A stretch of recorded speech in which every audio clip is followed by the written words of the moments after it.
Hey folks, welcome back to our Sky Tonight program. This is Seth again from the Loman Planetarium at MOAS, and in this edition we're covering the dates of May 30th through June 5th. Now that we're in the summer month of June, we can start to say farewell to the constellation of Gemini towards the west. Then we're going to turn to the east and say hello to the great star of Vega and Lyra the Harp. And then we're going to end with a look at the full month of June and highlight some of the celestial events that are going on. So let's get to it. If you've been looking towards the west lately just after sunset, you may have noticed two stars kind of lingering next to each other in this part of the sky. I've been noticing them myself, so I definitely wanted to mention that these two stars that you find right here above the horizon are the head stars of the Gemini Twins. We can see them kind of holding hands, at least by the artwork that you find in Stellarium. And those two stars representing the heads of the twins are fairly bright, and they are noticeable since they're fairly close. So we have this star Pollux, which is the brightest of the two, kind of an orange giant star, one of the closer giant stars to us at about 33 to 34 light years away, so it's relatively close to us. And then we have the other star Castor right here, not as bright but still stands out, which is actually a sextuple star system, 6 star systems, so 3 pairs of binary stars kind of orbiting around a common gravitational center.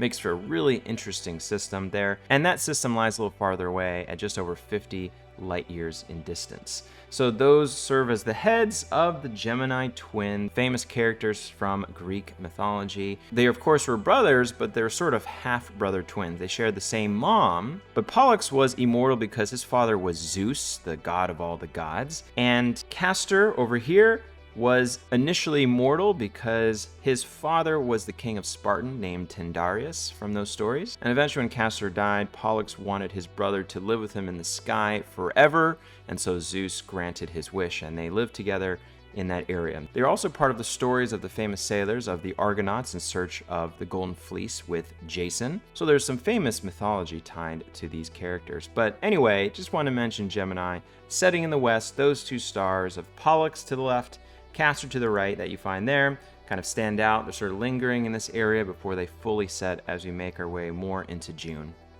As we turn towards the east and northeast where things rise from, we're going to take a look at a prominent star that is rising for the summertime along with the constellation it's a part of. And we're going to do a little bit of a throwback and go back to a previous episode that I recorded last year talking about this great star and constellation. So let's take a look. As you look towards the northeast at this time of the year, rising in this area, you get a good glimpse of the bright star of Vega, which we talked about recently, and the small constellation that it's a part of, known as Lyra.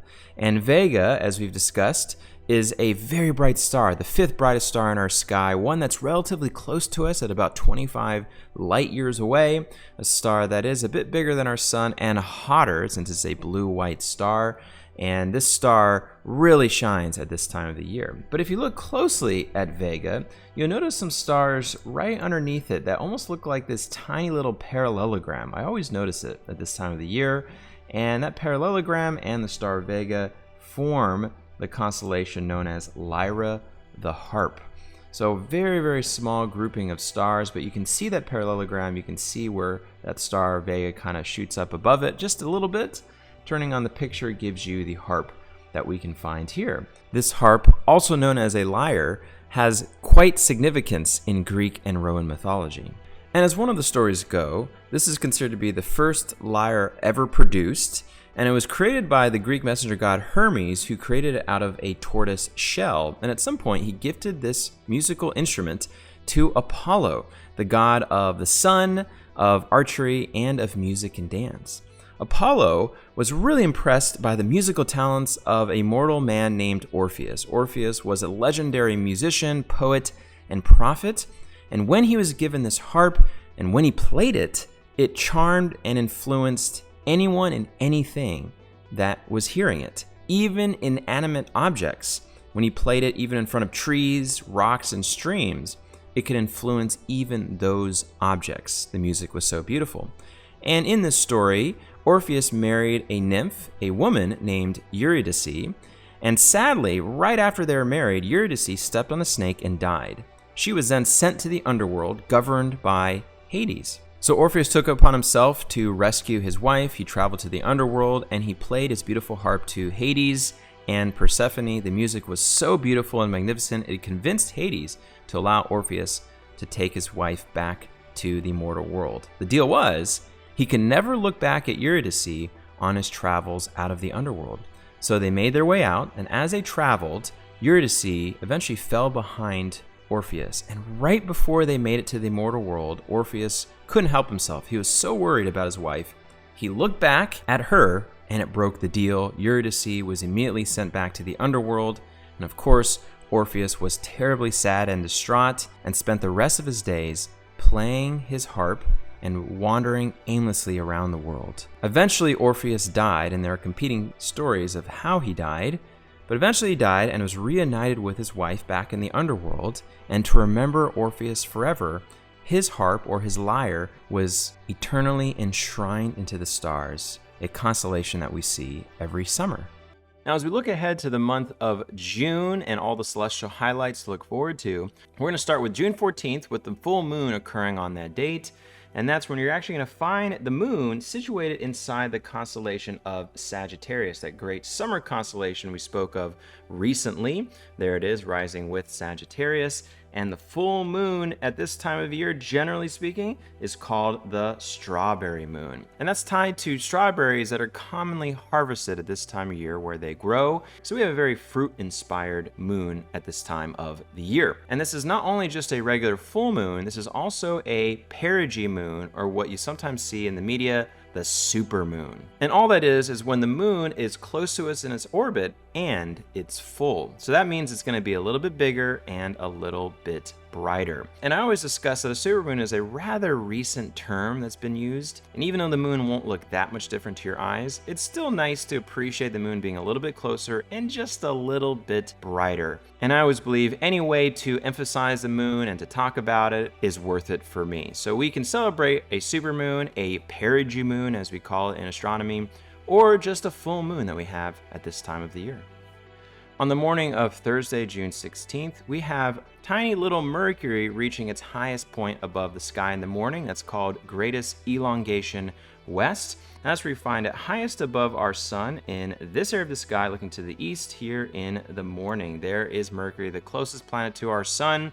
And what's kind of neat about this is that Mercury is joining all of these planets that have filled our morning sky.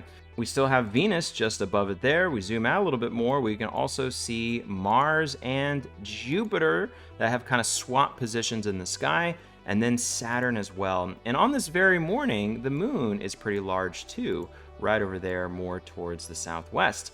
So we can find all of these solar system objects across our morning sky by that time, and we don't always get to see Mercury really high up, so take advantage of Mercury at greatest elongation west.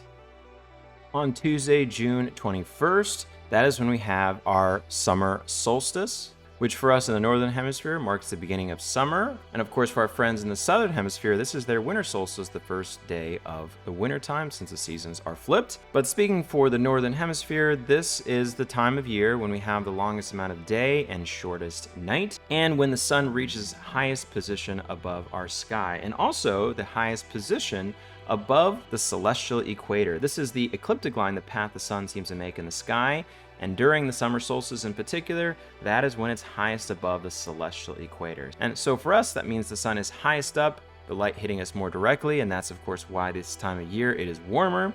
And in the southern hemisphere, this would be flipped, where the sun would be furthest south below the equatorial line, where the sun will be at a lower angle for them instead. So I will say happy beginning of summer and happy solstice. And on Sunday morning, June 26th, we have something else interesting going on in the morning with those planets and the moon. In particular, looking very low in the east and northeast, on this morning, you may find the brightest planet, Venus, and the moon getting really close to each other in the sky. This is a nice conjunction between those two objects. The moon will be about 2.7 degrees north or to the left of Venus. That is pretty close. Again, half a degree is about the width of a full moon. So they're not super close, but pretty close to be noticeable, especially these types of objects. And Mercury is still down here as well. Again, this is looking very low in the east and northeastern part of the sky. That can vary depending on your latitude, but for most folks, that should be a pretty nice conjunction early in the morning before sunrise. Looking forward to the stars and constellations that we can find in the evening for June and what we can expect. Let's look over to the west and southwest where we can see some of those springtime stars get a little bit lower in the sky, like Leo the Lion and the head, which forms that hook shape that we find there. The sickle of Leo is making its way to the western part of the sky, so I have a decent view of this great constellation, but it is getting just a little bit lower. Nearby Leo, of course, we have some of those other spring stars like Hydra, which is always pretty dim, but still stretching across most of the sky that we find there. Maybe you see near the tail of Hydra, the sea snake, Corvus the crow. Looks a little funny to be a crow, but that's the constellation that we notice there. And then looking above that area, kind of also behind Leo, we have some bright stars for the springtime, like a star called Spica, which we find in Virgo the Maiden. So Virgo is still very high at this time of the year. And the brightest star in our northern hemisphere, and the fourth brightest star of all the night sky, Arcturus shining nice, and Boötes, the herdsman. What you find above all of that too, still pretty decently placed, is the Big Dipper we find here, which is part of Ursa Major, as you may know, the Great Bear.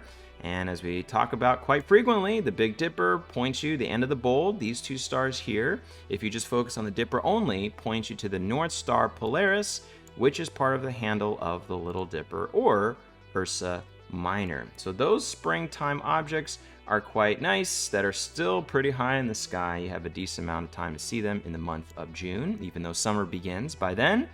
And then we're going to look over towards the east and southeast where we can see some of those summertime stars begin to rise in the sky here. We've already talked about Scorpius a little bit, the scorpion. And by the evening, Scorpius is high enough to see a decent amount of the constellation. You can find kind of the claw or the head of Scorpius up there. The bright star Antares marking the heart of the scorpion, is really large, super giant red star we find there. And what's kind of exciting for the summertime and what to look forward to is the summer triangle. We mentioned recently in the episode Vega, this bright star here, part of Lyra the harp. But Vega is one of the corner stars of the summer triangle. You have this star Deneb, part of Cygnus the swan. And just peeking out of the eastern horizon, you'll have to stay up a little bit later to see this at this time of year, but that is Altair, part of Aquila the eagle, forming the great summer triangle and some prominent summertime constellations, along with Scorpius here. And if you did stay up a little bit later, you would see Sagittarius and maybe our galactic center, that really bright region that forms the center of our galaxy. That is a very bright region of the Milky Way. You're going to see earlier and earlier at this time of the year. So these are some of the great stars and constellations that we can find for the month of June in our evening sky. Well, that's it for another edition of our Sky Tonight program. We always appreciate your support and tuning into our programs. And if you ever find yourself in Daytona Beach, please stop by the Museum of Arts and Sciences and our Loma Planetarium, where we are running shows every day. If you want any more information about those programs, please check our website and our various social media channels. We're posting astronomy and space-related content, as well as other content from our museum that we're posting as well, covering all sorts of things, art, science, and history. We do so many things. So we love to see you back here again for another episode. Take care, and of course, happy stargazing.